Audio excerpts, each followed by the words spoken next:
First question, and keep your hands up long enough for me to remember where you were. 2, 3, 4. Let's stop right there and go later. Go ahead, Sam. Thank you. There's been a lot of talk about legitimacy of the Syrian regime. I want to know what legitimacy your regime has, sir. You come before us, representative of one of the most autocratic, misogynistic regimes on the face of the earth. Human Rights Watch and other reports of torture, detention of activists. You squelched the democratic uprising in Bahrain. You tried to overturn the democratic uprising in Egypt, and indeed you continue to oppress your own people. What legitimacy does your regime have? Well, other than billions of dollars and weapons? Sam, let him answer. would you like to come and speak here?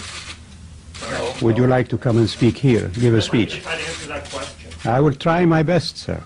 Well, sir, I don't know if you've been to the kingdom or not.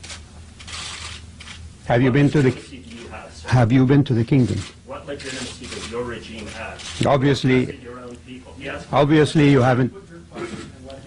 Yes. He asked me a question. He asked me and I responded. No, you did not respond. Anyway, ladies and gentlemen, I advise anybody who has these questions to come to the kingdom and see for themselves. I don't need to justify my country's legitimacy.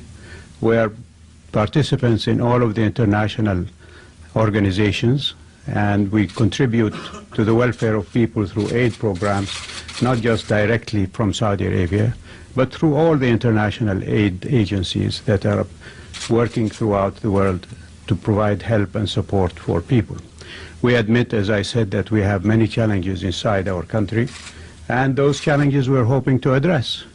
And we reform by evolution, as I said, and not by revolution. So that is the way that we are leading.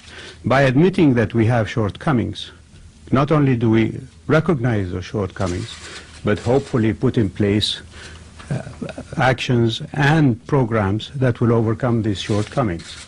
I mentioned the fact that when he calls Saudi Arabia a misogynistic country, that women in Saudi Arabia can now not only vote but also participate as candidates in elections and be members of the Shura Council.